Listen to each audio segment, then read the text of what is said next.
I don't have a point of reference to compare with because normalcy is very relative. And I am a person who has experienced very different, very rare versions of what normal means, you know. But it does hit me sometimes. A year ago, I was scrolling Instagram and I saw that one of my friends who is now living in the US just got accepted into Harvard. And I'm like this is when it hits you. It's moments like this. It's when you have a point of reference to compare to and you see how far behind you are. Oh, not far behind, but maybe just like an entirely different circumstance. The parameters are just very different. The limitations are very different. These are the moments where I think إنه في شيء مش مظبوط. But you know what helps me sleep better at night about this? And this is gonna sound so narcissistic. Is that the people that are my friends that live abroad, they tell me all the time they're unhappy. They're unhappy برا? Yeah, they're unhappy برا and they wish they had my life. I hear this. They're like, you work ساعة البدك, you take your laptop to the beach, you have like beautiful scenery all around you all the time. You know, you live 20 minutes away from Batroun, 40 minutes away from... Like this kind of life, people envy برا. They don't have that. Sure, they have the prestige of going to Harvard. These are Lebanese برا. These are Lebanese people. Yeah. They have the prestige of going to Harvard, but they work 14 hours a day as consultants. Yeah. So there's... You have to ask yourself, what kind of life do you want? This trade-off, 14-hour days, or sometimes longer, making a lot of money and savings, and actually buying property, and then having kids, and then having a functional... No, I can't. I have nothing to offer. No, you'd make a much better parent than like most people I know, including mine. Oops. God damn. It's all relative. Relative. Exactly, back to relativity. I know this so well. I know the passion to want to make it and the difficulty of making it in a functional country. Really making it, not being a small fish, being a big fish, is very difficult. And it's very long, it's exhausting. And then with time you make it, eventually. If you're lucky, you maybe make it a little quicker. But a lot of it has to do with your own output. Well, what does make it? Yeah, no, so this Is it a certain threshold of money? What does make it? Being able to achieve financial independence? Yeah, some level of success abroad that is the contest is much bigger, and the difficulties are not the Lebanese ones. So in other words, you're really challenged on your merit. You don't have help, and you may fall. A lot of people in this country don't have help. 100%, 100%. But this 14-hour day, compared to the 5 to 6 hour day, it's never 8 hours here. If it is, you're having a long lunch in the middle. Say 6 to 7 hours, whatever. A la French. No, you're making very little. Sometimes you're not getting paid. Sometimes you get promised payments that don't arrive. But you have this this nice thing about it, which is you can literally go have a beach. You can have a break in places that are lovely. You can also live in a war zone. So that's the trade-off. It's that those places don't have constant threat of continued violence. They can predict their lives. There's less anxiety there.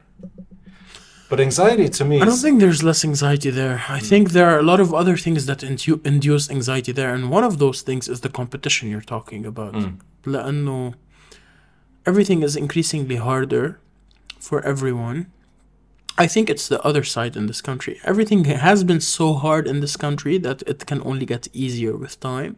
And because there's a lot less talent competing, because so many people have left, it's easier to make it in Lebanon now. If you've already survived what has been for the past 5 years, it's easier to make it if you create your own value. مش أكيد not if you like stay in a 9-to-5 job. Yeah. But I think برا في اشياء that induce anxiety more. I don't have any data, but I'm sure if you look at mental health data, you will see that ما حدا مرتاح. You think so? Yeah. More than here? Different. But its own, again, relatively. Yeah. It could be proportionately just as damaging, if not more. So, your day-to-day life here, would you describe it as the way most people think abroad, and that you're living in a war zone, but there's also this other side to it, which is... No, I just have, honestly, I want to be like super transparent. What I have right now, I'm super grateful with. I don't make a lot of money, but I have all the freedom and all the free luxuries that life can offer. There are free luxuries in life. I think I have access to all these free luxuries. Here? Yeah. What are they? I mean, you've seen my view from my apartment, right? I'm like 5 minutes, like the view, like when I wake up in the morning and I sit on my terrace and I like make my coffee and I just have like 500 square kilometers of like space to look at and like the beach. And I'm like 10 minutes away from the most amazing stretch of sand. That's to me, and like I live next to like a Roman castle, you know, like I value those things. And I'm very... Crusader castle. خلاص, okay, sorry. At least know the view. It's a Roman castle. I don't think the information matters for the eyes. No, it'll help you appreciate what you're looking at. طيب, Crusaders. And I appreciate those things that are very childish, very innocent things that I love. Yani, there's a stretch of road from Jbel to Berbera that when I drive on my bike, I'm just like, خلاص, I'm so happy. It's just like so scenic, it's well paved. ما في حاجة, you just have your music in your ears. And I know I can just open my laptop from wherever I am and finish my work. And كمان it's good, and in my case, and I don't work for someone, I don't have a boss, I don't have expectations. I set my own which are probably harsher than any boss would have said, but at least I am in control. So I have control, which is a luxury. Mm-hmm. I mean, I have good health, right? Mm-hmm. I have no massive stress or strain. But I worry about other things. I drive my Vespa on these very gorgeous roads, but I don't know if a driver is going to swoop me off the road and throw me into the sea. And get away with it. I don't know if the insurance will cover me. I don't have, I have different things that induce anxiety. That's why I was talking about relativity قبل شوية. So yeah. Even when you have very beautiful things in itself, it gives you anxiety because you can lose them. The less things you have to lose, the less you have to worry. The more you have to lose, the more you have to worry. So you're saying that you have your limited life here, which is good for you. I want to describe it as limited. I think someone living in New York but working 16 hours a day, that's limited. Because you have 8 hours for yourself, sleep for 6, eat for 1. Mm-hmm. I have time, which is, I think, the most valuable currency, right? Time and health. Those are like it. Money cannot buy time and health. I mean, like, you have those as well. Less, but... Less time. That's true. Oh my God. Yeah. Yeah, you're right. But, like, you have two very valuable things going for you. You have time, freedom to control your time, and health. Yeah. Right? I mean, and you have huge respect عند العالم, right? أنا? إيه. I hope not so. Not مش عندي بس إنه No, like, I think those are luxuries that someone should appreciate. Gratitude is a sign of happiness, كمان. So if you're not happy, you might not be able to be grateful. This is the life I think that you can live here even when things get more violent. In other words, it's not happened. It probably won't happen. But let's say it does. The Israelis go full out and start really hitting very hard. I think this life is still the life you can live. I don't think they're gonna hit anything, any place you and I go to. Yeah, unless they start hitting infrastructure, bridges and roads, because that's happened before. بس إنه or the airport where you wouldn't be able to travel. Or the airport. بس no, I think it affects everybody's mental health. You will lose your appetite to enjoy things when we enter into this scenario. Yeah, and people would have to be psychotic to like go spend a day on the beach and like they're getting bombed left and right. That's what they did. I mean, that's what they've done before, and they will do it again. Even Fareya in the summer. In 2006. Yeah.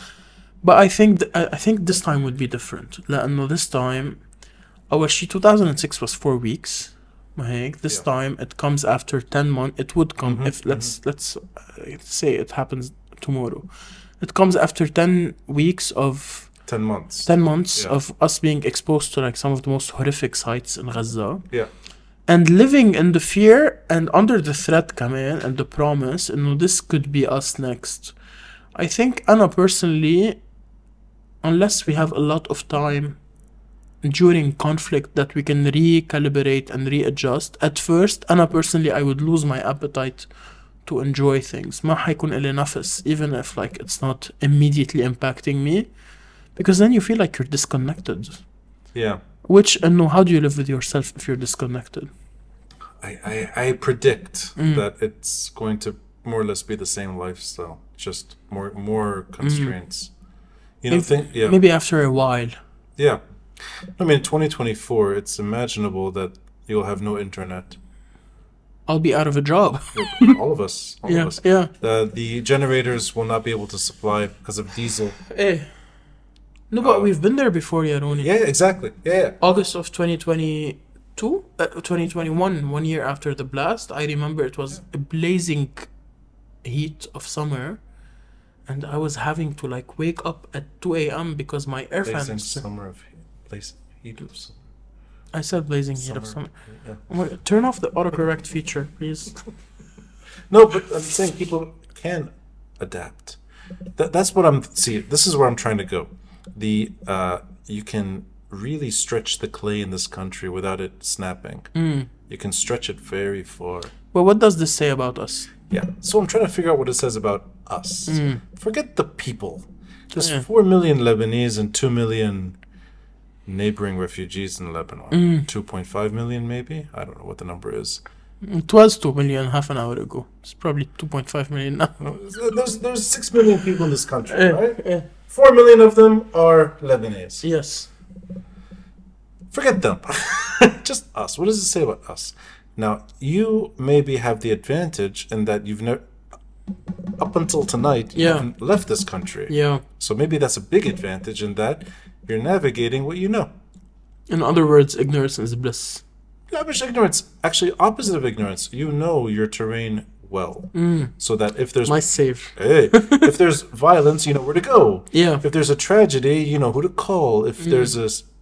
You know where to be when things get bad. And you can protect yourself. Yeah. Physically. Physically and...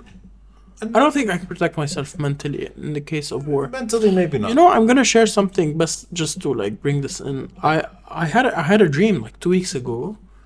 No, I was looking. It was night, evening, and I was standing at my window, at my bedroom window, and I was looking out, and I was seeing like the hills of Jbeil get bombed. You know, and I lived that moment, at least in fiction, but I lived that moment. Yeah. Let's say a war does break out and they start hitting the outskirts of Jbeil and you see it from your balcony. There's nothing that you cannot protect yourself mentally. I've lived that moment fictionally, and I could see the horror in everybody. And it's at night and ما في كهرباء, and your walls are shaking and you don't know if your building is next because you don't know what they're hitting. Yeah. Because we saw an example of this in Gaza, right? And October 10, I saw like 3 towers get like... And I just pictured, what if I was in there? What if I was living there? Yeah, but we're not far away from that. No. But we're at the same time far enough that to not have to worry immediately. You can dance in the middle of July. Yeah. When it's not that the war's in Gaza, a war here in Lebanon. You know where it's happening. You know, you can mentally carve it out. The war in the south is geographically in this country and not too far away, but mentally it feels like it's another, like, I'm guessing you see it mostly on your phone. Yeah, you don't really... I'm going to guess you've not been south since October 7th, right? No. Yeah. And it's still filming. Okay, so let's carry on. Of course. I've been south, Berke, twice.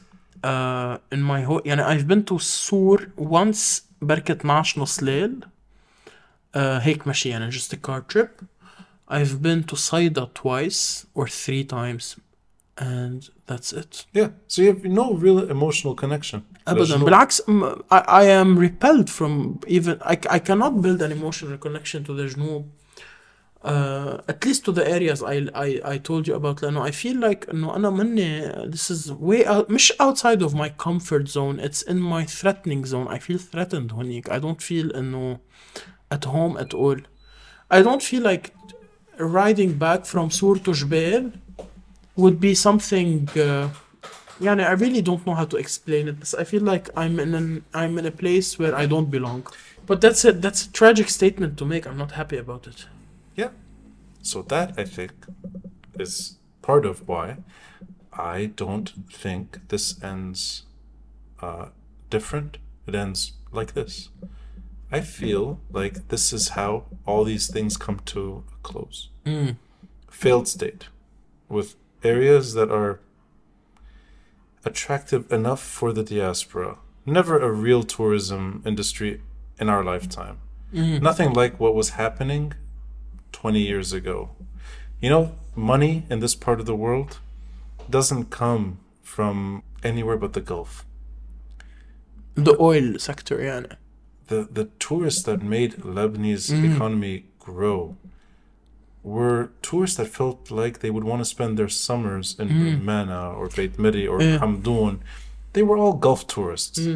All of them. Not everyone enjoyed having a bunch of Gulf tourists in this country. Not everyone liked seeing those license plates driving from the Gulf through Syria into Pretentious. Lebanon. They came with money. They spent a lot of money. And that's here. what they built for themselves. Come on. 100%, but they expressions of wealth.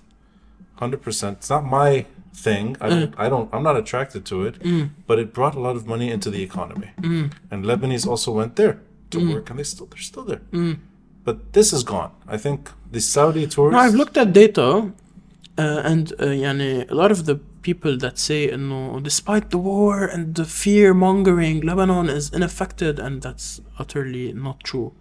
Most of the people coming in are diaspora. وهول مش all diaspora. هول people who had to leave 4 years ago, part of the mass exodus. Exactly. Post 2019 and the August 8th blast. So the 4 like years. Diaspora, like 3 generations. No, this is 4 years ago. These are our friends. In a normal world, هول ما لازم يكونوا diaspora. 100%. Yeah. So the only thing we're getting is part of what we lost. The rest is يعني peanuts compared. يعني travel from South America, North America is like down by 18%. From Europe, down by 15%. From the Arab world, down by 20%. But proportionately from the Gulf, it's mostly gone. لأنه عم يجي العراقية, the Jordanians. Right. But it's not the Gulf. We have a totally different, يعني we attract different travelers now. Yeah. So it's not true that we're unaffected by the war. I completely agree. $3 billion are the estimated indirect losses for the tourism sector so far. And travelers year to year compared to 2023 is down by 100,000 people so far. Right. So I looked at the data. مش مزبوط. All the data points to a different country. صح. Right? Different tourism market, a demographic change, and diaspora that are now marked up as tourists that should be here. Which is very يعني false advertisement of our own situation. These are not tourists. 100%. And add to that, the war in the south. I was in Batroun yesterday. I rarely go to Batroun. And I don't particularly look forward to seeing artificial quiche concept stores that just spring up. Batroun is very oversaturated. Yeah. Batroun has lost its charm. Yeah. But it's a tourism destination. So I wanted to see what the tourists are experiencing. One of the best in the world, by the way. Well, I mean, it's good. It's good. Yeah, it ranks high on a lot of lists. Really? I haven't seen how far up it's gone. It does, especially in winter. I think the Batroun Christmas market was like number 1 just a couple of years ago. Oh yeah? Number 1 globally. of Lebanon.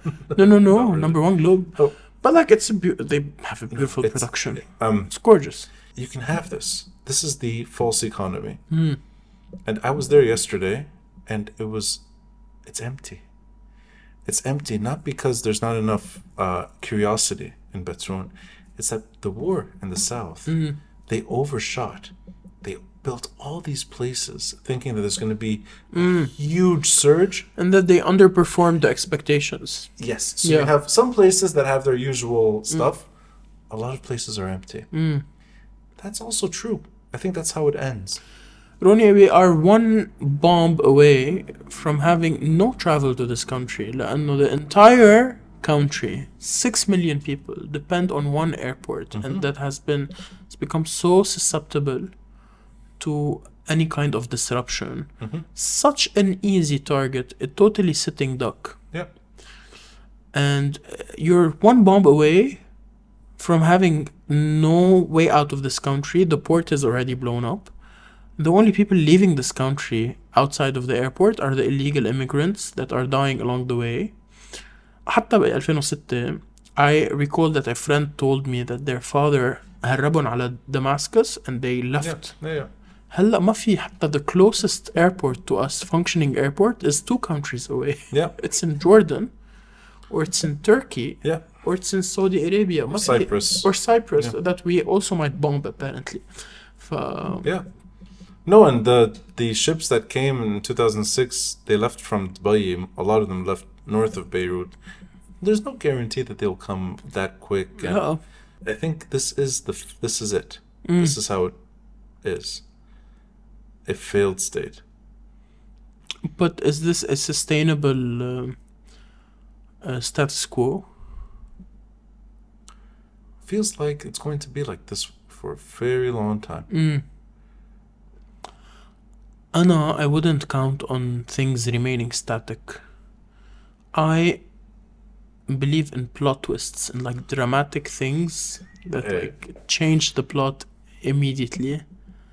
So you never know you never know which day you will wake up in the morning and you're gonna read something on the headlines that's completely gonna change. Like what? Actually something happened 2 days ago. One of those like little flickers.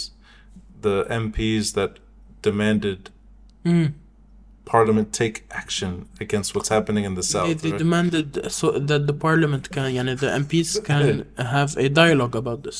10 months into a war, they want to talk. It's 10 MPs, right? And it's 10 MPs representing 31 MPs. That's 10 MPs who signed. Yeah. But it's such a funny moment that's government right there. We want to talk about what's happening in the last 10 months. The most you can ask for should be the least of your rights. Yeah, and it's something they have no control over. But they want. That's why it took them 10 months. And who are we kidding? Exactly. You have no agency. Yeah. Who are we kidding? Right. And I think tactically what they are doing is it all adds up into something. 2 weeks ago they took initiative to kind of expose. But what are these plot twists you think of? Dramatic events. But let's show. I don't wanna go on the record and saying No, but what can you imagine being so not necessarily it could be regional. Doesn't have to regional. It could be something that really pushes the Iranian regime into a collapse.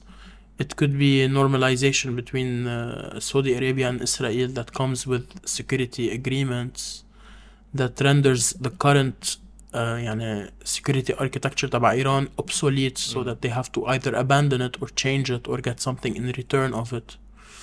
It could be ما بعرف a new war popping up somewhere. Let's say Taiwan that draws the محل تاني. It could be an assassination here. It could be an assassination بإسرائيل. A sudden change of leadership that ushers in a Palestinian state والحزب بيخسر الريزون داتر تبعه. It could be one of those drastic game changers for everyone. I don't know. Another helicopter crash. But this time more senior. Do you think so? These are the things that you think would change things? I mean, let's say Netanyahu... Oh, again. Let's say this is how you know it's wrapping up. Let's say Netanyahu gets killed. Yeah. Hassan Nasrallah gets killed. Or whatever. Bashar al-Assad بيموت بكرة. Do you really think anything would change? Netanyahu بركة. It depends on, well, if he's killed and if it's يعني هلا عم نحكي super hypothetical. Oh, like let's say these people are removed in some way. Do you think the system in place that has ما هن if they are removed in the intention of changing the policy, I think, okay, I'm gonna take the question to a more macro level. Let's say I'm gonna wait for you to come back. Let's say Iran is offered what it actually wants. You and I don't know what that is. Let's say they get what they want, and in return they have to roll back their influence, for example, or roll back their support. Maybe it creates the entry point so that you can unlink the connection between مثلا Hezbollah and Iran and start to deal with Hezbollah as a Lebanese entity, for example, and then they can see, for example, إنه خلاص the writing is on the wall. We also have to integrate here. Iran abandons Let's its say militias? let's say Iran abandons for something much bigger. بالنسبة nuclear deal, for example. But see, We've had this debate, you and Yeah. I. You don't believe that the nuclear deal is what they want, and I think nuclear is the utmost deterrence. Nuclear gives you more deterrence than any. Okay, I will tell you what it doesn't give you. It doesn't give you an ability to disrupt. So they cannot disrupt things in the region anymore. I think everyone got what they wanted, except us.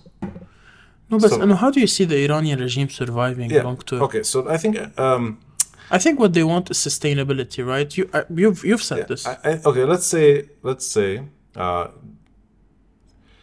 let's assume that pending any extreme change, which you can't predict, right?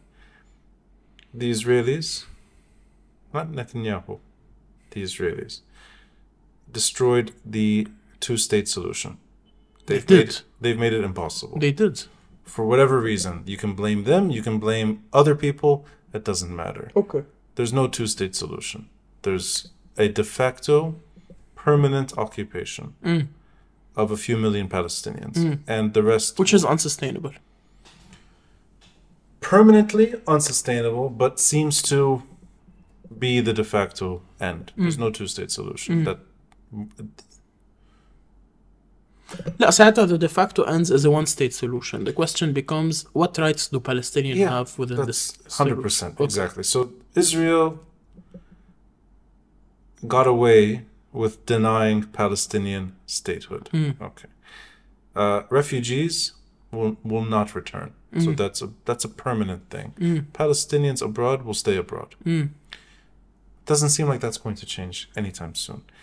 The regimes that really were using the Palestinian conflict to their advantage, all of them, survived. Bashar al-Assad, still there. He's in 2024. He's meeting Erdogan. Yeah, but okay, but if let's say, honey, I'm gonna diverge. Right? Bashar al-Assad still remains, but gets steered away from Iran. Yeah, all those things can happen. Yeah. But the fact is, the man survived an uprising, killed hundreds of thousands of Syrians, pushed out half his population. The reason 2.5 million are here, or whatever the number is, the reason there's millions in Europe, the reason there's millions in Turkey and Jordan, is because of him. He did it. So he survived. Hamas survived a 10-month extreme assault. It's 40,000 Palestinians died. Hamas still there. Sinwar, Batroun. They did kill Dave. Daif. I think it's only a matter of time before they end up killing Sinwar. It's a matter of time, maybe. You're right. It could be that's how it ends. That's how Netanyahu can sell a final victory. And you're absolutely right. But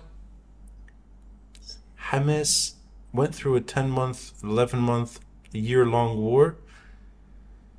Because Hamas prepared for war, they didn't prepare their population for war. Yeah. Sorry.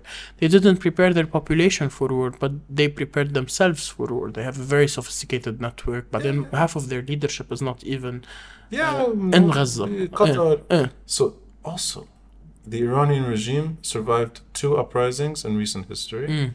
One that was real, the last one, this 3 years ago now, I don't remember. They pulled it off. Iranian militias are stronger today, not weaker. Hezbollah has grown into something tremendously important for them. Sisi governs Egypt the way the way Mubarak governed Egypt. Okay, you're describing to what end? Putin بعده. Eh. Ukraine is a war zone until Putin gets what he wants. Like it's it. The bad guys got what they were looking for. The bad guys because won. you measure time at our scale, which is fair because we want to see a solution in our lifetime. But in the long term, and this is where the defining long term becomes very objective, I think time heals all of these issues. I think even the Roman Empire fell after 700 years. Yeah, maybe a few hundred years from now. Sure, No, not a few hundred years. At where we are right now, with the technologies we have, time accelerates a lot faster. Does it though?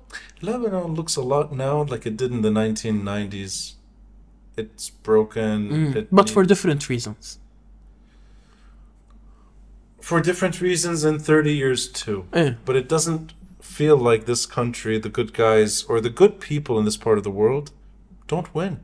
Well, they get killed. Yeah. Or they don't ascend to power. It's mostly not a democracy in this part of the world. The system is based on violence. فأكيد whoever leverages violence is de facto the bad guy. So the bad guy wins as long as violence is the winning weapon. يعني. And the bad guys that could change for the better can't. Those that could, مثل Bashar, who could have taken Syria on a different path, couldn't. But Mohammed bin Salman is an example of something positive in this region. He could have continued ruling the same way his father did, but he chose a different path. In some ways more violent.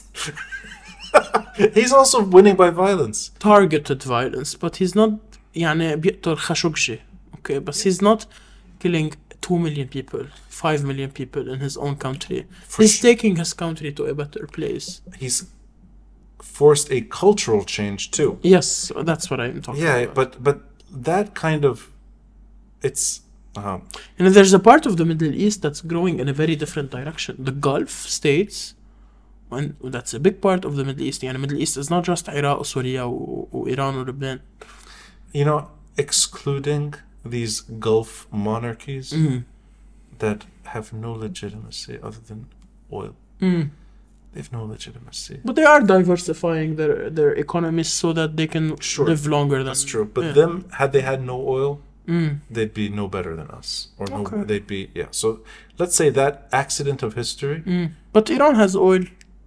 100%. Okay. Iran... But it ends up something different. 100%. Iran uses that oil for worse reasons. 100%. Okay. Yeah, I completely agree. Even when people try to compare the Saudis and Iran in every country and they try to make them equal, they're not. Iran's influence is so much worse than Saudi Arabia. And case in point, Syria, Iraq, Lebanon. And look at Lebanon today.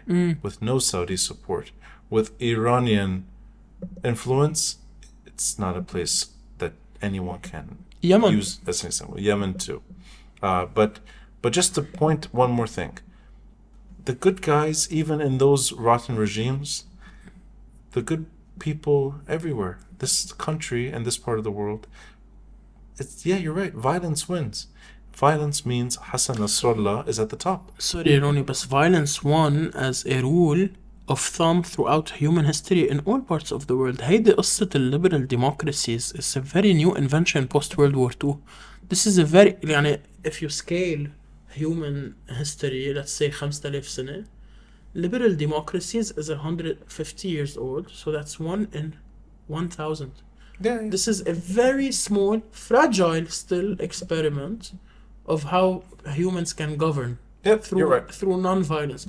we don't even know if it will survive our lifetime. Seeing the far right rise in Europe, I know a lot of people think it's unfair, but AfD in Germany, for example, is far right rise in Europe. Seeing Trumpism on the rise in the US, and people showed up to the MAGA convention with like ear patches. The MAGA convention.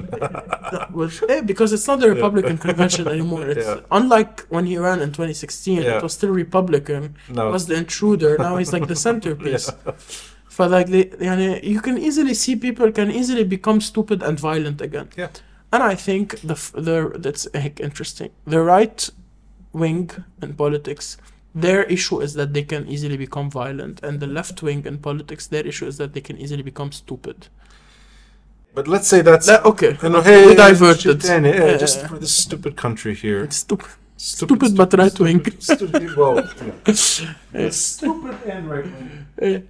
People of this country. Just to wrap it up. I don't see a way out. This is what I'm trying to get at. I don't see a way out. I think this is it. This is how, it's too late. Now in the psyche, it's too late.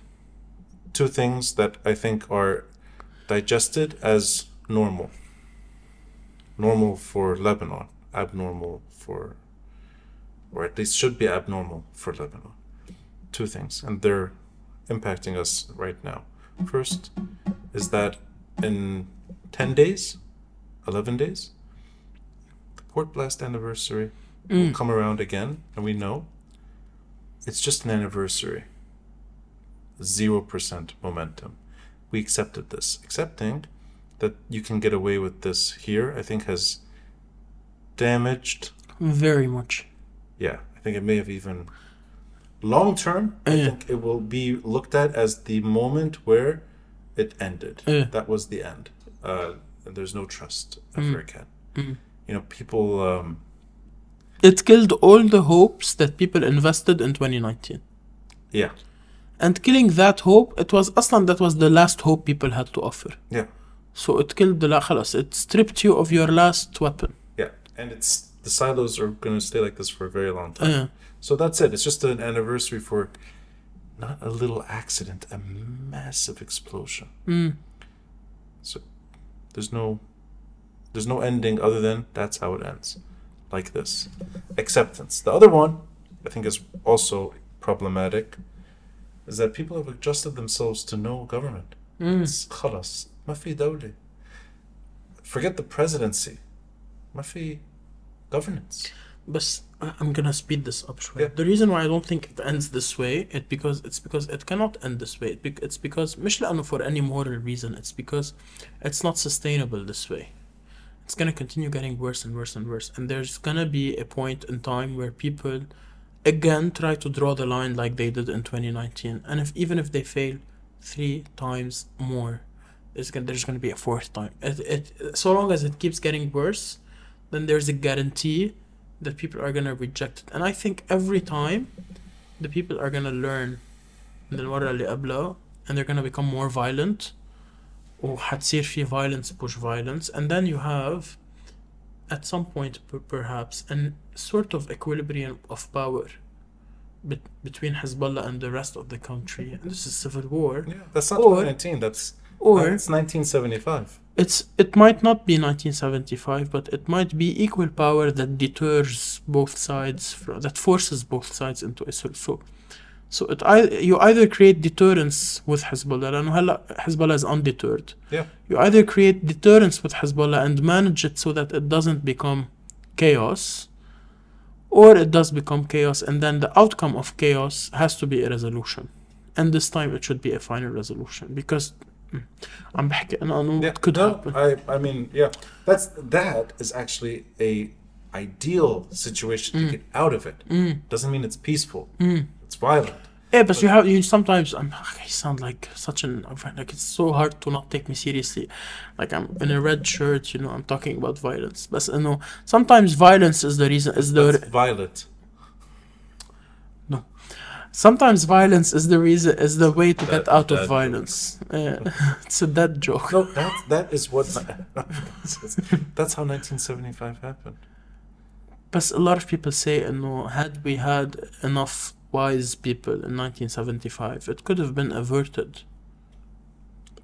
As many, I mean, wise people can show up and talk, and violence. لا wise people يعني the people who were in charge back then, had they been wiser, they could have potentially avoided that war.